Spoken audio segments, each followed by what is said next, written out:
Thank you all for coming out today. You're going to learn everything that you ever needed to know about the Education Foundation and alumni engagement, and maybe more. So, anyway, no games today. Well, kind of games. We're gonna, we enticed you with some pizza. We have a little bit of candy. We have some prizes that we're going to give away.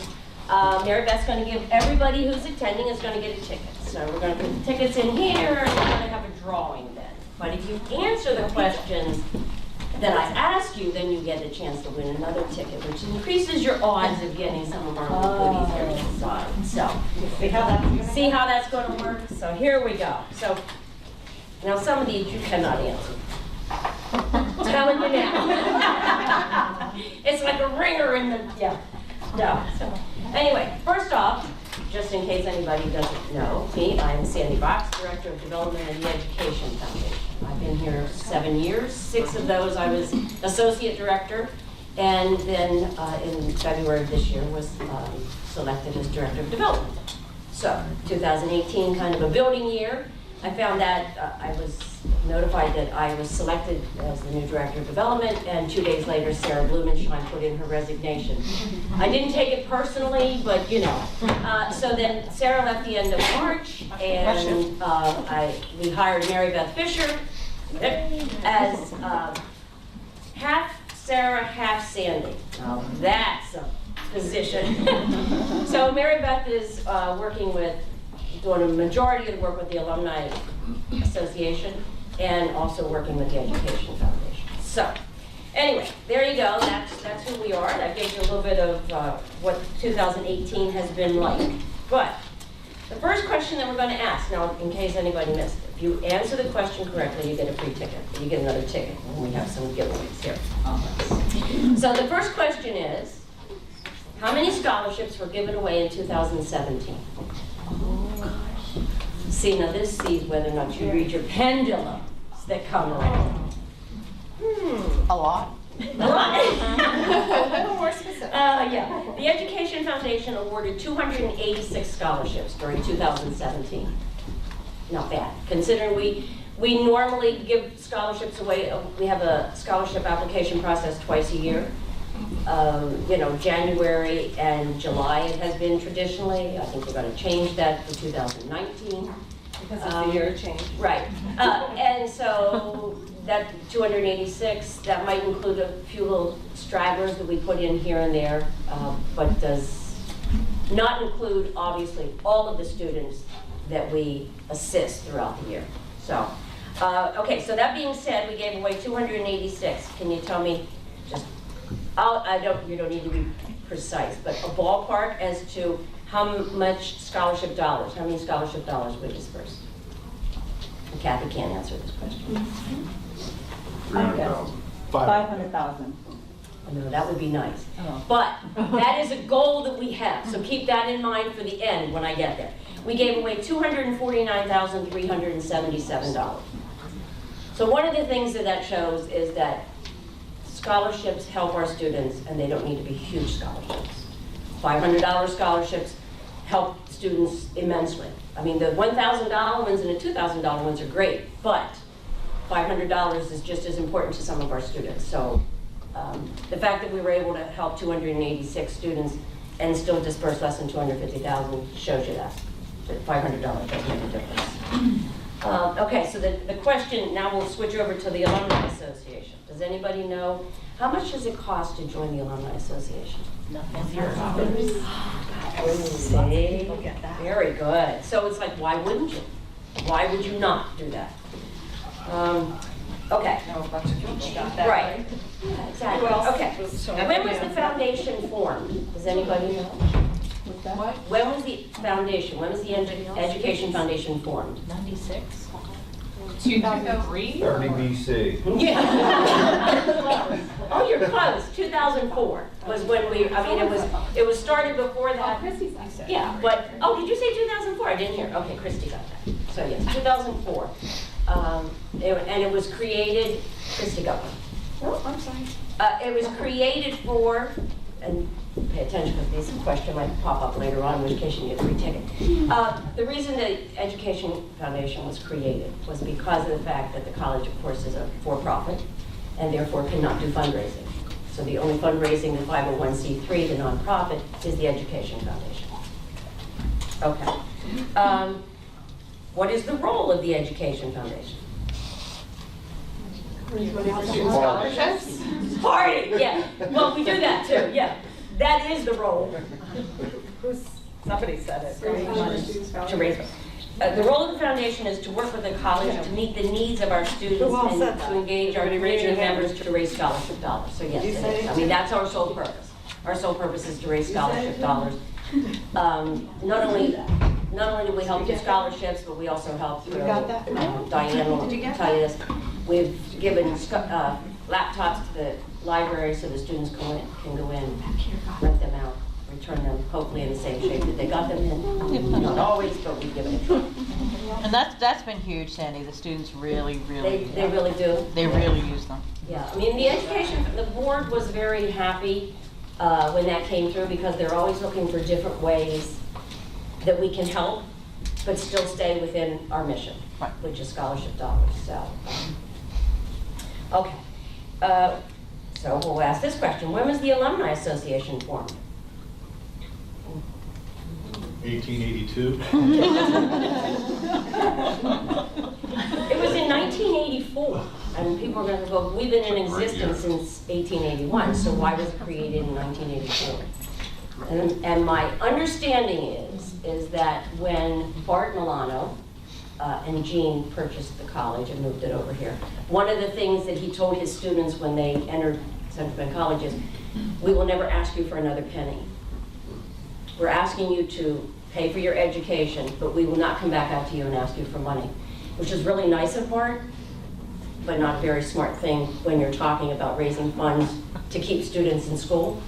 So in 1984, it was kind of like, okay, well, let's see what we can come up with. And they started the Alumni Association really just to engage, not to raise funds, still not to raise funds, just to engage, to keep them connected, a few little parties here and there, I guess it is. But, so not until 3 years ago when, of course, Sarah Blumenschein is going over here, when we created the Office of Alumni Engagement, did we really start to really bang out information to our alumni for the sole purpose of keeping them, getting them engaged, keeping them engaged, and hopefully turning them into donors so that we can continue to raise scholarship dollars for our students. Okay. I want to talk about that. Okay, here's a good one. Where does the Education Foundation get its donors? Everywhere. Anywhere? Anywhere and everywhere. Okay, the best way to identify our potential donors is from you all. I mean, that's really, it's really word of mouth. I mean, it's our faculty, it's our staff, it's our board members, whoever can tell the story of Central Penn College and tell it well, that it jerks on the hearts of people in their purse strings. That's what I want. So, you know, when you're out there and you're talking about it, and if somebody says to you, hey, you know what, I didn't know that. I didn't know you could do scholarship dollars for students at Central Penn. Please, give them my name and number because I would love to get to talk to them. The Education Foundation has our Board of Trustees. Our Board of Trustees is a volunteer board. They get paid nothing except for I give them a meal once a quarter. And if they're nice, I give them a gift at the end of the year. But, so it's a volunteer board made up of very committed people. We have a small board and we get a lot done. So that being said, does anybody know how many people are on our board? 8. Way to go, Craig! He pulled that out of someplace, I'm just telling you now. Very good, yes, we have 8 voting members. We have 8 voting members on our board. We have, of course, Dr. Fedrizzi is a non-voting member. We also have Kathy Shepard, who's on our board, who attends all of our board meetings, again, a non-voting member. And we are getting ready to nominate some new board members. And a lot of you may not know this, 6 years ago, I think it was 6 years ago, we asked a student to become a member of our board. It was the first time we'd ever done that. And so we, at that point in time, invited Curtis Volker to be on our board, who is still on our board. So he went from student to an advocate, because of course he's, didn't have the money to be a donor, and then he's become a donor. And so, so I tell people all the time, our foundation board is not, we're not one of those boards that you have to commit a specific amount of money. That's not what we're all about. Time and talent. If you have the money, that's fine. But if you have the time to participate in our board, if you have the talent, whatever that might be. Last couple years ago, we were looking for somebody who knew social media, because of course I don't. So we found a board member who was said, oh yeah, I love social media. I'll be more than happy to help you with those kind of things. So, and she gave back in that way versus monetarily, because it just didn't fit into her budget at that point in time. So, that's what I said. We have, it's a small group, but we get a lot of stuff done, I think, in a short amount of time. Okay, so just out of curiosity, can anybody name one of the trustees? Cammy? Cammy. And if anybody say Curtis, that doesn't count. No. I'm just saying. Yeah, so we have 8 board members. So Cammy Ressler is the current chair. Cammy is self-employed. She does career counseling and has quite a bit of experience in higher ed. Jennifer Beeler is our vice chair, but was chair for, I think, 9 years, something like that. And Jennifer is an alum of Central Penn College and is also the principal at Beeler and McKee Financial Advisors. We have Glenn Zahner, who used to be on the college's board for many years, who is a retired superintendent of East Pennsboro and Capital Area Intermediate School, so, and was on the college board for, I'm going to say, a minimum of 6 years, but I think it was longer than that he was also on. Karen Gladstone is just a local, she is a local donor, retired nurse, who, when she came on the board, was a very, very quiet person. It was like, okay, I don't want to talk to you. And we encouraged her to join, and she's very, very active and become very vocal, so we're very happy about that. We have Polly Dietrich is another one of our board members, and Polly became associated with the college because of her father. Her father was Joseph Schneitman, who was a 1938 grad of Central Penn College. And so she thought the best way to give back and to honor his legacy was to come back and do some volunteer work for the college and raise scholarship dollars.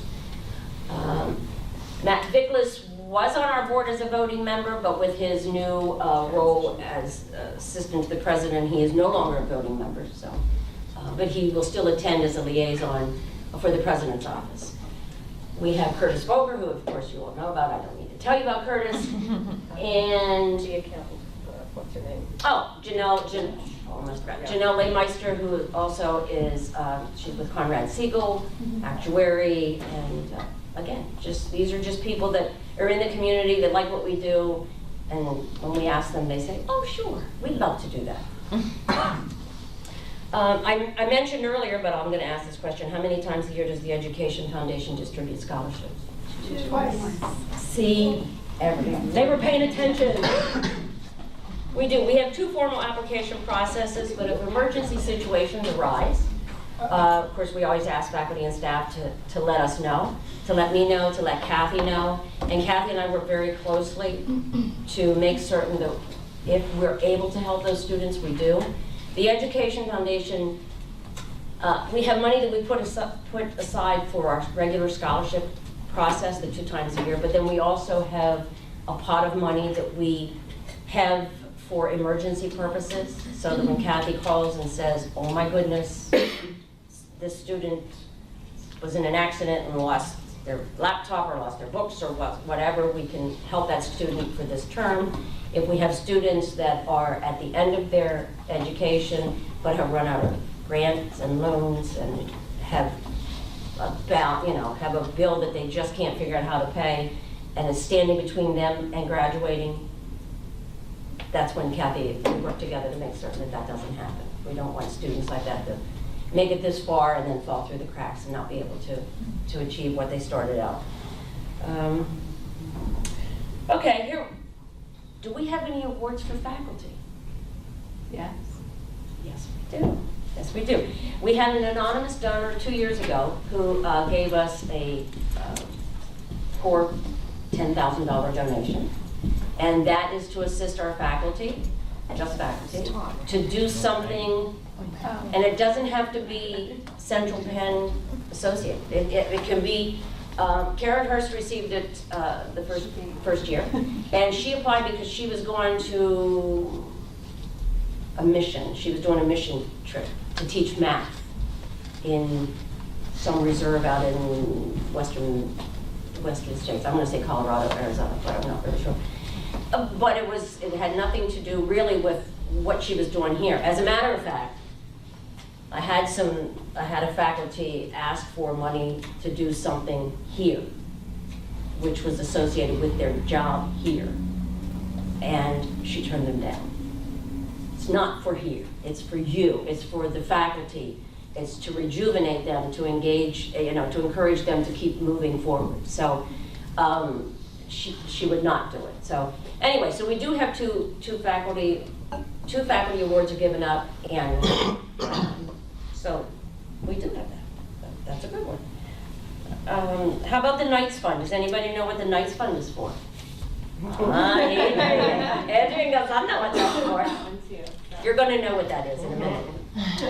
Okay, the Knights Fund is a fund that was created several years ago to support extracurricular activities for our students.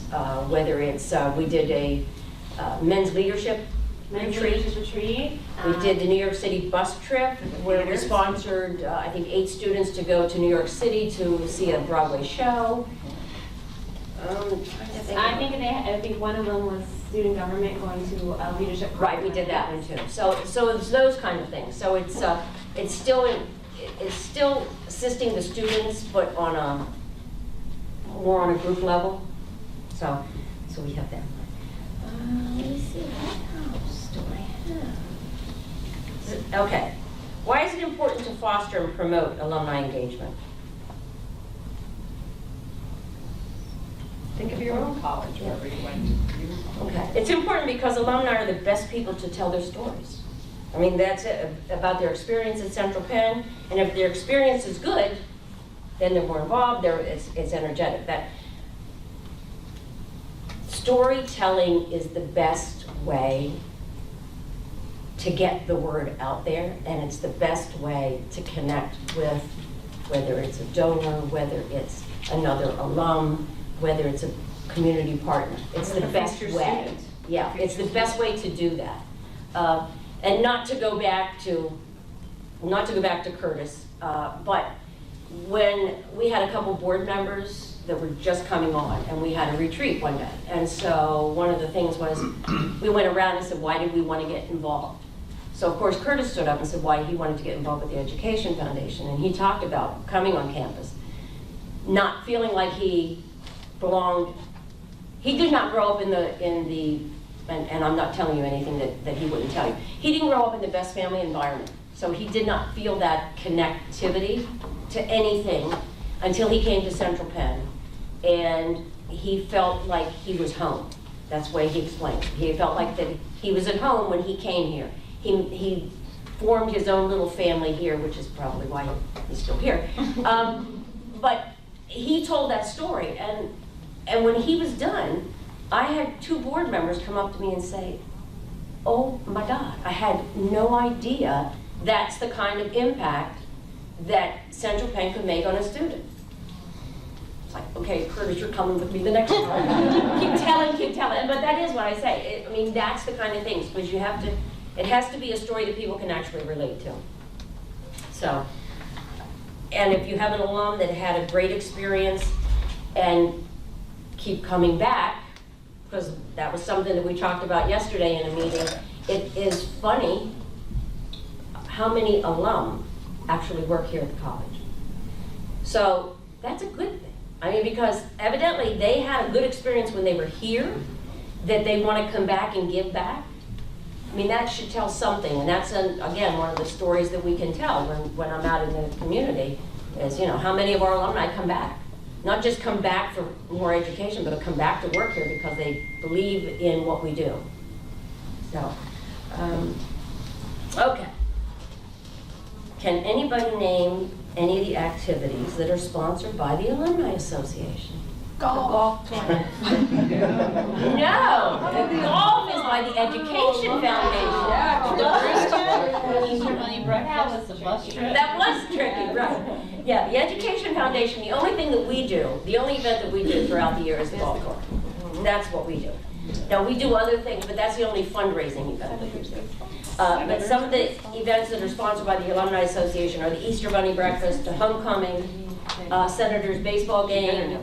Yeah, we got all the new lamppost banners. That was an Alumni Association thing that we went out to them and offered them the opportunity. So in case you didn't know that, you see the new lamppost banners. The alumni had to pay $125 to get their lamppost. And what that did was it allowed marketing to not have to pay for those. So it saved their money in their budget. It gave alumni the opportunity to put their name out there. And I think the Alumni Association raised like $25 per flag, something like that. So it wasn't a huge expense for an alum to make.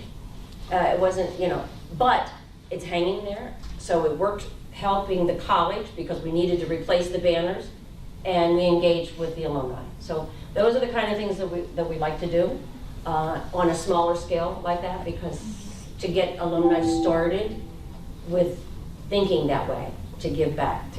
So, okay. Let's see. Oh, somebody's dinging and dinging and dinging. Okay. Oh, here. What's an easy way for you to clean out your closet and benefit the Education Foundation? You just have to be community aid bin. Yay! Very good, very good. Yeah, you can deposit your unwanted clothing in the community aid bin in the parking lot across the street.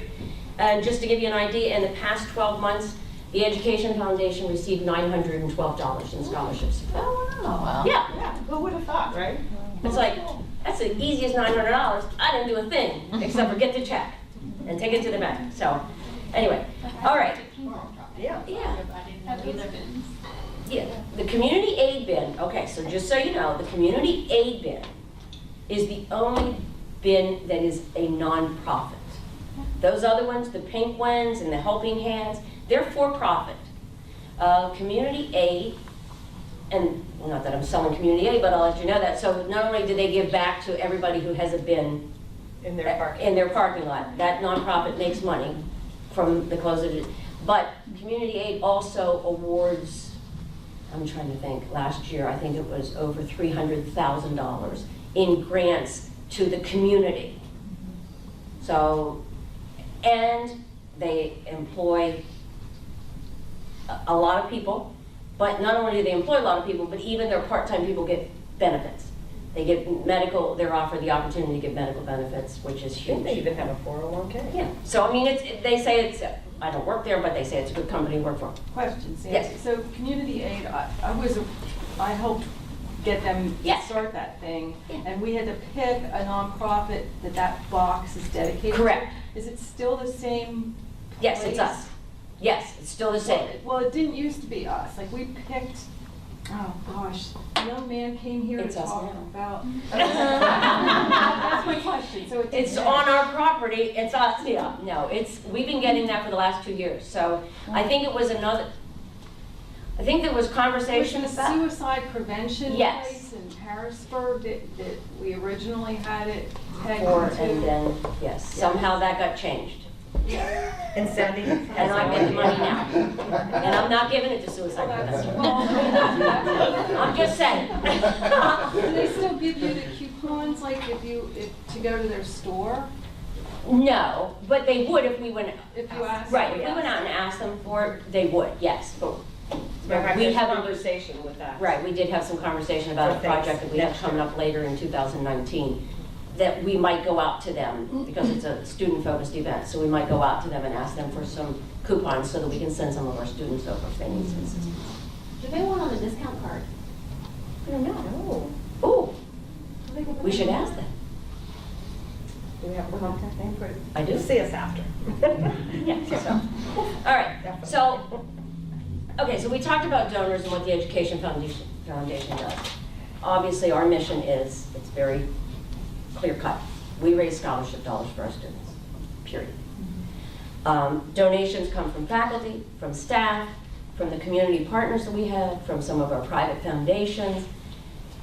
So when I do grant requests, you know, it's always important to show how much we are supported by our own people, by our own faculty and staff. So that being said, can anybody tell me what's the percentage of employees who participated in a payroll deduction beginning in 2018? 84. 85. It was 86. But you should be, yeah, I was gonna say, you can give a couple of those out. But yeah, 86%. Now, we've had people leave, we've had people come, so I haven't checked it lately, but at the very beginning of 2018, we were at 86%. So, which is huge, and it's huge because when I prepare a grant request and I say to them, you know, 86% of our faculty and staff participate in payroll deductions. That's huge. I was at HAC for 10 years. When I started at HAC, I think we had 4% of our faculty and staff that participated. And when we got to 10, we were like, woohoo, this is great. So to go from a 10% place, now, far more employees, but the fact of the matter is, to get 86% of faculty and staff to participate through payroll deduction is huge and says a lot about Central Penn College. That little family thing. Right. Okay, so, of course, you know, it's all about fundraising. So, I have the 2019 Faculty and Staff Annual Appeal. Now, everything is exactly the same. We're still going to wear blue jeans this year. If you sign up, the only thing that changed is we went from $2 a pay to $3 a pay. So instead of costing you 20 cents a day, it's going to cost you 30 cents a day to wear your blue jeans, to wear your button proudly. So if you would like to sign up today, you're more than welcome to grab one of these. But I mean, I can't say enough. I mean, I really can't thank you enough for all the support that I feel that I've received since I took over in February. And it makes it very easy to go out to the community and say, you know, well, this is what we do, 86% faculty and staff. And to feel the vibe, I guess I would say. Mary Beth and I have had the opportunity to go to a couple of the West Shore Chamber mixers, and we went to one at Premier Eye Care. And we walked in, and by the time, we were there like 15 minutes, we'd identified 5 Central Penn grads. And they're like, oh yeah, I went to Central Penn, I went to Central Penn. And we're like, oh They're my like flocking. God. It is, they're like roaches when you turn the lights on. So they, you know, they're there, baby. So, but it's good. So again, but it's one of those things that when we're out there and they say, oh, I'm a Central Penn grad, then you start the conversation. And, oh, what's going on? What's exciting? What's all this? So, As a matter of fact, at one of those meetings, we now have a new council member. right, from one Because of we those. reconnected with her at one of our events Yeah. we went to. So it's cool. So, now, that being said, I've talked Enough. enough. I do. I had 5 cups of coffee this morning. Does anybody have any questions? Any questions with regard to what we're doing, what we're not doing, what would you like us to do? Alumni, foundation. Right. Yes, Here's Chris. a quick question. Is there a certain amount that you are allowed to give out each year? Yes. We have, within the Education Foundation, we have some funds that are, that's a good question. We have some funds that are permanently restricted. Those permanently restricted funds mean that we can only spend the income, the interest made from those funds. We cannot touch the principal. Just to give you an idea of some of those, we only have 3. One of them is the Bailey Foundation, which of course, if anybody read Pendulum, saw that the matriarch of that family just passed away a couple weeks ago. That's one of the restricted ones. The Stabler Foundation, again, a restricted fund, and so is the Todd and Linda Milano. So they're restricted. We can only give the income, the interest income from those, and that's it. The other, excuse me, the other scholarships, the other endowments within the foundation are, we do a 4% 3-year average. Right, exactly. So the math people get that. Okay, so we take a 3-year average of the fund balance at the end of December. So 5,000, 6,000, and I'm gonna have to do math. 5,000, 6,000, and just say 8,000. So now we've got 19,000. So we've got the average of that 19,000, 6,500. I'm just gonna say that. I don't know if that's right, but we're close enough. 6,500. So we would do 4% of that 6,500 is what we can get. The reason that we do it that way is that they are for perpetuity. So if we gave everything away, if we gave 500 this year and 3,000 next year, there's no consistency. So if you do it over a 3-year average and 4%, it will continue to go. It will continue to grow, and we'll be able to continue to give out scholarships on an annual basis. So, yes. Will the switch to nonprofit impact you at all? It could. There is discussion that'll go between the two boards. The college, once they go from profit to nonprofit, they will have the ability to create their own Office of College Advancement, which would then allow them to do capital campaigns, raise funds for chair positions, within your different divisions, those kind of things. The foundation at this point in time has absolutely no desire to expand. That being said, because this is our mission, once the college goes to nonprofit, the new board and the foundation board will meet. And then we're going to work through that as to see how that's going to work. There are a couple different ways. We can stay separate and all we do is scholarships, or we could go into the college. It can go, I've worked in places where it's been both. So it just depends upon how you set it up as to how easily the transition would be. Did you have a question? Can you just mention about that? Oh, the textbook fund, yes indeed, yes. So not only do we have the scholarships and we have the emergency fund that we talked about, but we also have the textbook fund. So that's when that student comes in and you see them after the first week and they're sitting there and they have no book. And you say to them, where's your book? I don't have any money. Please, don't let them go into week 3, 4, 5 before you send them to Kathy, because we have textbook funds available for those purposes. We don't want students sitting in, it's of no value to have a student paying their tuition but sit in a classroom with no textbook to be able to follow along. So that's important. So we have the textbooks, we have the laptops, in case anybody didn't know that. We do have 14? Well, we have more than 14 laptops. We have 20 something. Oh, probably, well, foundation laptops. Foundation. Oh, foundation. Well, you have more than that. But anyway, there's laptops in the library for students to lease out or. Well, we did, but that's not yet. We're working on, and Dan had helped, I think, with this last year, and I'm hoping that we'll get it again. We did have a special award for over a 2-year period for earmarked just for Veterans Technology Fund, and we were able to award veterans $500. And we had 14 veterans that we were able to assist with a $500 award for them to go purchase their laptops, or at least towards their laptop or whatever form that they wanted. So, like I said, as things come up that you hear students talking about, they have concerns or they're just presented to you, they're the kind of things that we need to know, because we can't help our students if we don't know the problem. Kathy's usually very good about that when she comes to the board meetings, as keeping us up to date, but she may not know them all either. So keep that in mind. Any other questions? Yes, Ben. What about thank you letters from the students? Oh, thank you. Yes.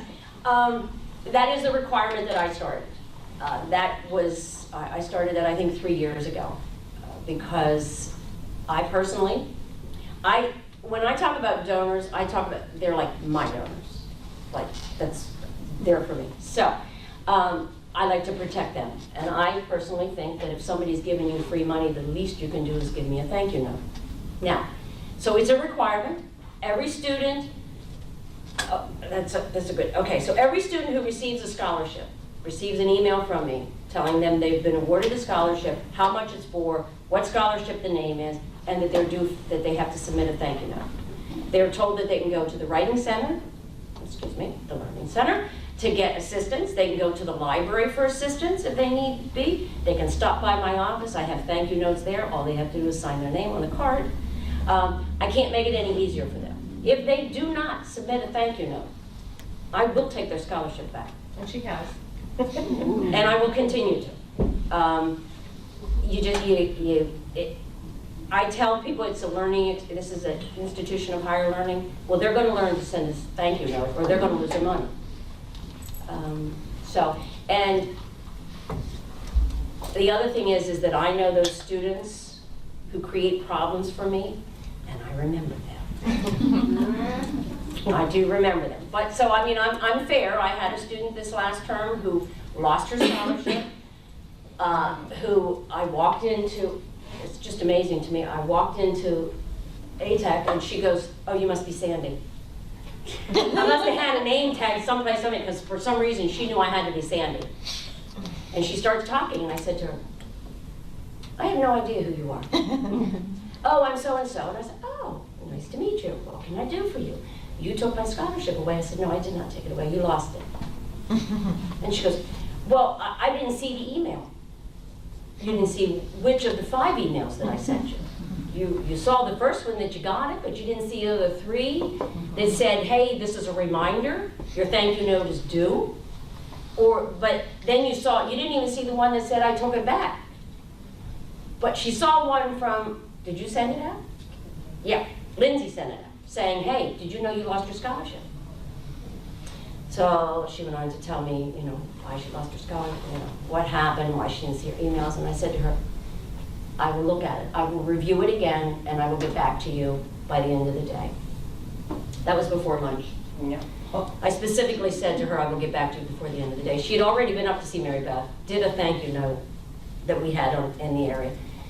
Half an hour later, she shows up in my office again. Did you decide? Okay, what part of the end of the day do you not understand? So, and I said to her, no, I haven't had the opportunity yet. She left. About an hour later, she came back in on the phone with her mother. Did you decide, do you need to talk to my mother? I do not need to talk to your mother. Well, she's here to talk. I don't need to talk to your mother. So she hung up on her mother. And I said to her, please understand, you have to follow rules. I have to follow rules. It's just the way the world is. Rules are made not to punish people, but to protect people. You need to follow the rules. I told you that I would address it, and I will, before the end of the day. Please do not come back into my office again. So she left. And so because of the fact that she didn't check her emails, I wasn't certain that she would see that I told, at the end of the day, I went back out to her and I said, I will award you the scholarship, half and half, breaking it over 2 terms. But you must come to a breakfast with the donor. If you don't come to the breakfast with the donor, I'm taking it back again. So she showed up.